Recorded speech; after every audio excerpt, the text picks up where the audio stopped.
그럼 우리가 인생이 짧으면 짧은 대로 또 인생이 길면 긴 대로 우리 각자에게는 다시는 경험하고 싶지 않고 또 생각하고 싶지 않은 고난의 때가 있습니다. 그럼 다 그런 때가 우리에게 있지 않습니까? 그 고난의 원인이 사람일 수도 있고 또 뭐 질병일 수도 있고 또 장소나 지역일 수도 있습니다. 견디기 힘든 고난의 경우에는 그것이 그 사람의 트라우마가 되어서 고난을 준 사람은 생각하고 싶지도 않고 고난을 준 지역, 장소는 가고 싶지도 않고 그쪽으로는 쳐다보고 싶지도 않은 그런 마음이 들기도 하죠. 근데 오늘 본문의 말씀 보시면 이 바울은 보통 사람들과는 좀 다른 관점을 가지고 행동하고 있는 것을 우리가 보게 됩니다. 단순히 보면 우리가 읽은 말씀은 빌립보서의 결말입니다. 인사말이다라고 말하죠. 그런데 그냥 이 말씀은 이례적인 인사말 그 정도가 아니다라고 하는 것이죠. 이 말씀 속에 담겨져 있는 사도 바울의 마음을 살펴볼 필요가 있습니다. 빌립보서 4장 10절 말씀을 한번 볼까요? 빌립보서 4장 10절 말씀입니다. 10절 말씀 보면 이렇게 되어 있죠. 내가 주 안에서 크게 기뻐함은 너희가 나를 생각하던 것이 이제 다시 싹이 나매니 라는 말씀이 나옵니다. 빌립보 교회가 에바브로디도 편을 통해서 사도 바울에게 선교원금을 보내서 격려했던 일이 오랜만에 이런 일이 일어났다라고 말하고 있는 겁니다. 또 15절 말씀 보시면 빌립보 사람들아 너희도 알거니와 복음의 시초에 내가 마게도냐를 떠날 때에 주고 받은 내 일에 참여한 교회가 너희 외에는 아무도 없었느니라 라고 말하고 있죠. 이 말씀 뭐냐? 바울의 선교 초기에 빌립보 교회가 사도 바울의 선교를 후원하는 유일한 교회였다라고 하는 얘기입니다. 그렇게 후원하다가 10절에 읽었던 그 말씀과 같이 그 선교 헌금을 중간에 멈췄던 시기가 있었다라고 하는 거죠. 그리고 다시 시작하게 됐다라고 하는 것을 말씀하고 있는 겁니다.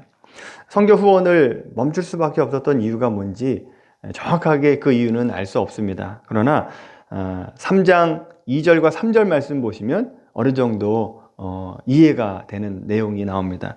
빌립보서 3장 2절 3절 한번 볼까요? 빌립보서 3장 2절과 3절 말씀입니다. 같이 읽겠습니다. 시작. 개들을 삼가고 행악하는 자들을 삼가고 몸을 상해하는 일을 삼가라. 하나님의 성령으로 봉사하며 그리스도 예수로 자랑하고 육체를 신뢰하지 아니하는 우리가 곧 할례하라. 아멘. 율법주의자들로 인해서 빌립보 교회가 어지러워졌고 또 바울을 대적하는 자들이 나타나면서 바울을 돕는 바울에게 선교 후원하는 것을 중간에 멈출 수밖에 없었다라고 하는 것입니다. 또 다른 어려움이 하나 있는데 17절 18절에도 나옵니다. 빌립보서 3장 17절 18절 말씀입니다. 같이 읽어볼까요? 시작. 형제들아 너희는 함께 나를 본받으라. 그리고 너희가 우리를 본받은 것처럼 그와 같이 행하는 자들을 눈여겨보라. 내가 여러 번 너희에게 말하였거니와 이제도 눈물을 흘리며 말하노니 여러 사람들이 그리스도의 십자가의 원수로 행하느니라. 아멘. 이 말씀은 행함이 없이 말로만 모든 것을 하는 영주주의자들을 일컬어서 말하고 있는 내용입니다. 넓게는 율법주의자들을 말하고 있는 거죠. 자, 이런 율법주의자들의 다른 복음에 현혹이 되어서 빌립보 교회가 바울을 선교하는 것을 중간에 멈췄다라고 하는 것이죠. 자, 이런 일을 경험했던 바울의 마음이 어땠을지 한번 생각을 한번 해보십시오. 중간에 선교를 하다가 중간에 멈췄습니다. 물론 다시 시작을 했습니다만 그 멈췄던 기간에 바울의 마음이 어땠을까를 한번 생각해 볼 필요가 있습니다. 여러분, 우리가 사도 바울이 어떤 삶을 살았는지 어느 정도 아시지 않습니까? 자기 인생의 상당한 기간을 선교에, 복음에 자기 인생을 바쳤던 사람입니다.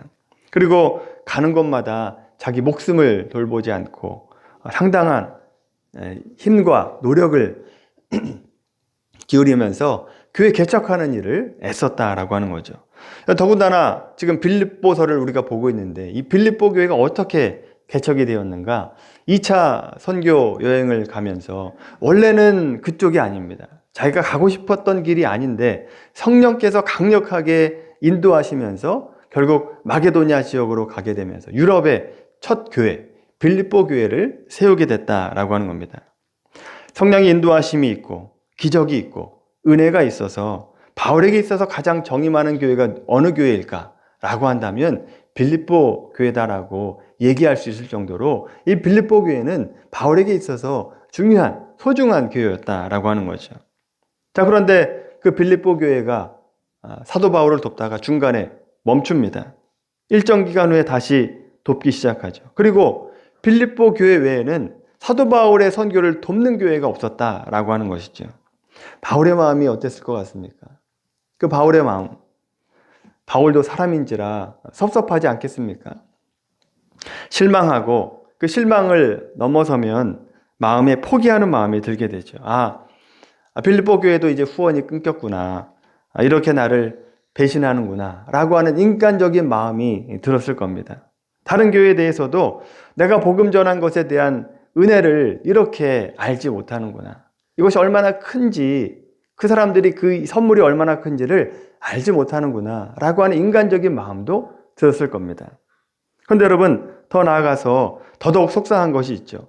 하나님 나라 확장에 동참하는 교회가 이렇게 없을 줄 내가 몰랐다. 이 말씀의 소중함을, 복음의 소중함을 이렇게 어찌 모르고 있는가. 이런 영적인 아픔도 있었을 것이다 라고 생각합니다. 그런데 여러분, 오늘 말씀에 보는 바와 같이 그리스도 예수 안에 있는 성도에게 각각 문안하라 라고 얘기합니다. 이 문안하라 라고 하는 것은 평안을 전하라 라고 하는 얘기입니다. 안부를 물어라 라고 하는 거죠. 화내지 말고 비난하지 말고 예수 안에 있는 형제 자매들에게 기쁜 마음으로 인사하라 라고 하는 얘기입니다. 그리고 23절 말씀 보시면 주 예수 그리스도의 은혜가 너희 심령에 있을지어다. 모든 교회에 하나님의 은혜가 충만하게 되기를 축복한다. 이렇게 축복의 말씀을 전하고 있다라고 하는 거죠. 너희들이 나를 실망시켰지만 그래도 나는 교회를 포기하지 않았다. 희망을 갖고 있다. 라고 하는 뜻의 바울의 인사이자 바울의 표현이다 라고 하는 거죠. 그럼 지금 이렇게 얘기하는 것이 우리가 생각할 때는 쉬울 것 같지만 결코 쉬운 일이 아니다 라고 하는 겁니다.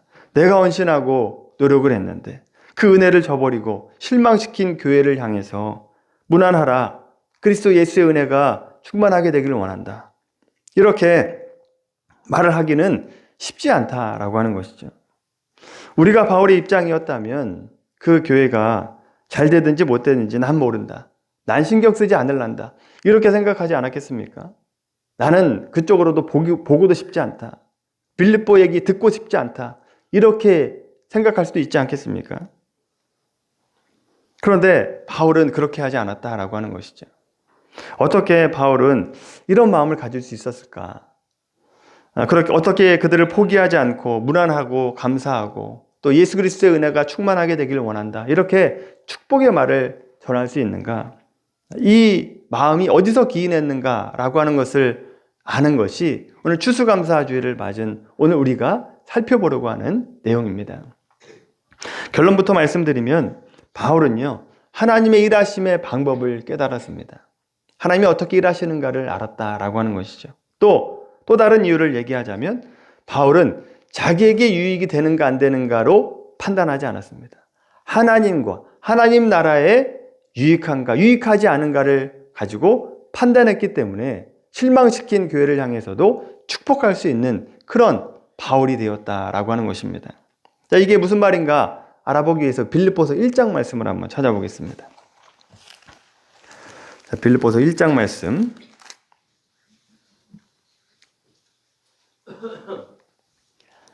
12절과 15절 말씀인데, 자, 읽기 전에 저를 한번 보십시오. 바울이 빌립보서를 쓰게 된 이유가 있습니다. 그거는 빌립보 교회에 대한 염려 때문입니다. 빌립보 교회가 이제 막 교회가 시작이 됐습니다. 지도자가 얼마나 중요합니까? 그런데 지도자가 없는 것으로 인해서 바울이 안타까운 마음을 가지고 편지를 쓰고 있다라고 하는 거죠. 근데 바울 자신이라도 지금 가고 싶은데, 지금 빌립보서를 쓸 당시에는 바울이 어디 있었습니까? 감옥에 있었잖아요. 옥중서신 아닙니까? 감옥에 있어서 자기도 갈 수 없는 그 현실에 안타까운 마음을 가지고 빌립보서를 쓰고 있다라고 하는 것이죠. 바울이 감옥에 있을 동안에 안타까운 마음을 가지고 있었는데, 바울이 감옥에 들어간 이후에 오히려 복음의 진보가 있었다라고 하는 것을 바울이 보게 된 겁니다. 오히려 복음이 뿌리를 잡고 뿌리를 심고 열매가 있었다라고 하는 것을 보게 됐다라고 하는 것입니다. 그 내용이 빌립보서 1장 12절 15절에 나오게 됩니다. 같이 읽겠습니다. 시작. 형제들아, 도리어 복음 전파에 진전이 된 줄을 너희가 알기 원하가.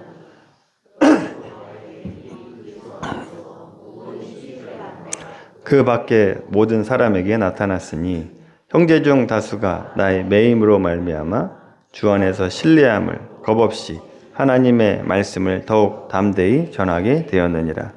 어떤 이들은 투기와 분쟁으로, 어떤 이들은 착한 뜻으로 그리스도를 전파하나니. 아멘. 여러분, 스데반 집사님의 순교로 복음이 세 방향으로 퍼지게 되었다라고 말씀드렸죠. 여러분, 지금 바울이 감옥에 갇혀 있는 동안에 복음이 똑같이 세 방향으로 퍼지고 있는 것을 보게 되는 겁니다. 먼저 바울이 갇혔다라고 한 얘기를 듣고 바울을 시샘하는 사람, 바울을 시기하는 사람들이 뭘 했느냐? 옳지 않은 동기로 복음을 전하기 시작했다라고 얘기합니다. 이게 무슨 말이냐? 바울이 감옥에 갇힌 것을 보고, 자 봐라, 바울이 감옥에 갇힌 것을 보니까 저 바울은 진짜 사도가 아니다 라고 얘기하면서, 내가 진짜다 라고 얘기하면서 복음에 열심을 내는 사람들이 있었다라고 한 얘기입니다. 두 번째로 바울의 지지자들이 있습니다. 바울의 지지자들은 바울이 비방하는 것이 억울하고 또 이 억울함을 어떻게 우리가 해소할 수 있는가를 생각하다가 바울의 편을 들고 이 바울의 빈자리를 메꾸기 위해서 복음을 열심을 냈다라고 하는 겁니다. 뿐만 아니라 세 번째로 바울이 지금 감옥에 갇혀 있죠. 그런데 아무런 일도 하지 않고 감옥에 있었던 것이 아닙니다. 그 시위대 안에 복음을 전하게 됐고, 그 시위대 안, 로마 시위대 안에 복음이 전하게 되었다라고 하는 것을 말씀하고 있다라고 하는 거죠. 자, 이처럼 바울이 감옥에 갇히면 복음의 진전이 멈출 것 같았고 후퇴할 것 같았는데 오히려 또 복음이 전파되었다라고 하는 것을 바울이 보게 됐다라고 하는 것이죠. 이걸 통해서 바울이 무엇을 배웠겠습니까? 하나님의 일하심의 방법을 배운 겁니다. 아, 내가 있느냐 없느냐가 중요한 것이 아니구나. 하나님께서 직접 하나님의 일을 하시는구나. 예수님은 예수님의 일을 직접 하시는구나 라고 하는 것을 보게 되었다라고 하는 것이죠. 그러니 이제는 나는 살아도 괜찮고 죽어도 괜찮다 라고 하는 그런 마음을 갖게 되고 그런 고백을 할 수 있게 됐다라고 하는 것이죠. 이런 경험과 믿음의 고백이 있었기 때문에 자기를 돕는 교회가 빌립보 교회 외에 없었지만 하나님의 일은 하나님이 하신다 라고 하는 믿음이 있었기 때문에 원망하지 않았습니다. 빌립보 교회가 중간에 선교를 멈췄습니다만 그 빌립보 교회를 향해서 원망의 마음을 갖지 않았다라고 하는 거죠. 서운해하지 않았습니다. 그런 차원에서 바울이 그리스도 예수 안에 있는 성도에게 각각 무난하라, 축복의 말을 전할 수 있게 되었다라고 하는 것이죠. 여러분, 우리의 삶 속에서도 여러 가지 억울한 일을 경험하고 있지 않습니까? 살아가면서 당하는 배신과 또 불신과 또 고통과 어려움이 있을 때 우리는 그 고통을 준 사람을 향해서 미워하게 됩니다. 겉으로는 못할지라도 속으로는 온갖 저주를 쏟아내죠. 그런데 거기에서만 그치는 것이 아니라 사람을 향한 원망이 결국 하나님께로 원망을 돌리게 되죠.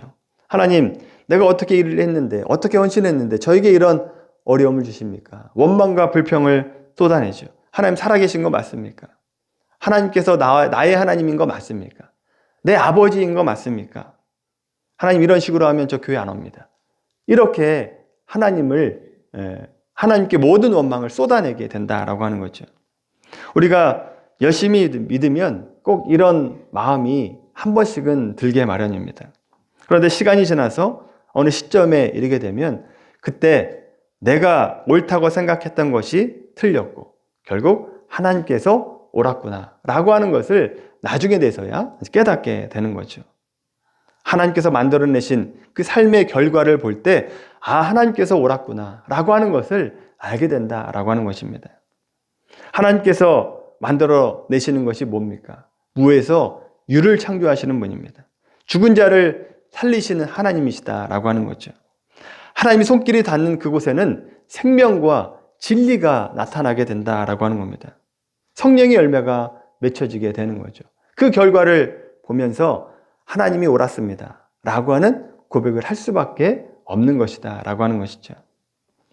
하나님이 하시는 일이 모두 선하고 옳고 하나님께서 하시는 일에 생명이 있다, 생명의 열매가 맺혀진다 라고 하는 것을 믿었던 바울이기에 오늘 빌립보 교회 교인들을 향해서 아무 일도 없었던 듯이 내가 늘 너희들이 나를 신뢰했던 것처럼 늘 고마웠던 사람인 것처럼 그렇게 대할 수 있었다라고 하는 것이죠.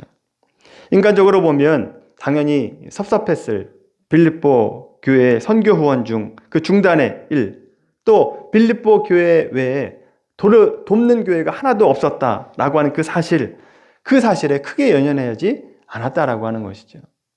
우리가 잘 알고 있는 로마서 8장 말씀 한번 찾아볼까요? 로마서 8장 28절 말씀입니다.